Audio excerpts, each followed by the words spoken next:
A kú dédé àkókò yìí o, ìròyìn Yajoyajo ni mo mú wá sí gbọ̀yìn láti iléeṣẹ́ jígí alára ìkànnì 24 tó kalẹ̀ sí ìlú Ìbàdàn ní ìpínlẹ̀ Ọ̀yọ́. Gani Adams pe Sunday Igboho lẹ́jọ́ o. Ó tún béèrè fún mílíọ̀nù 5 náírà Nàìjíríà.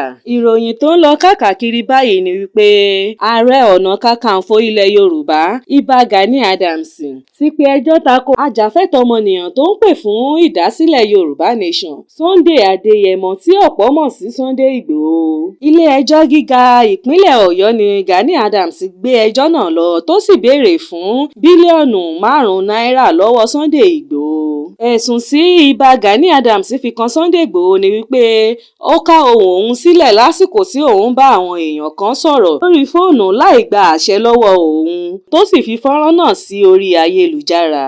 Ó ní ìwà náà ba òun lórúkọ jẹ́ o tó sì tàbùkù bá iṣẹ́ òun.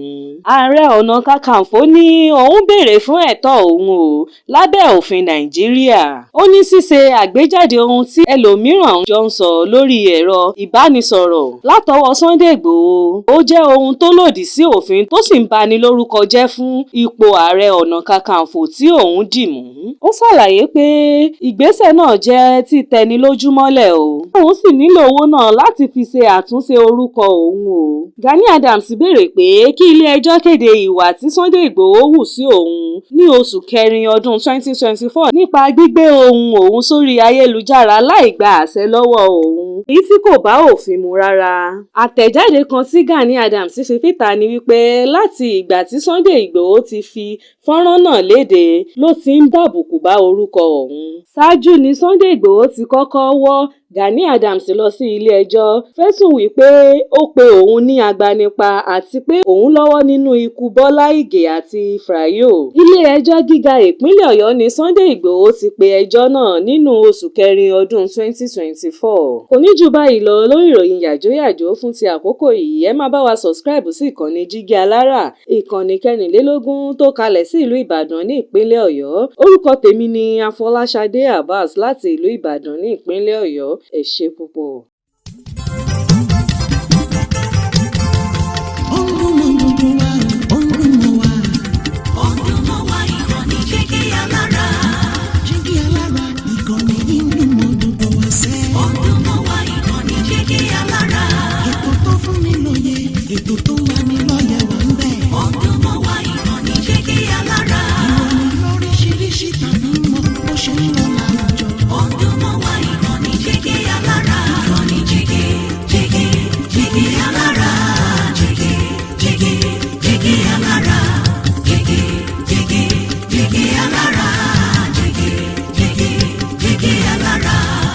Ìkànnì jígí alára 24 bàbá gbogbo.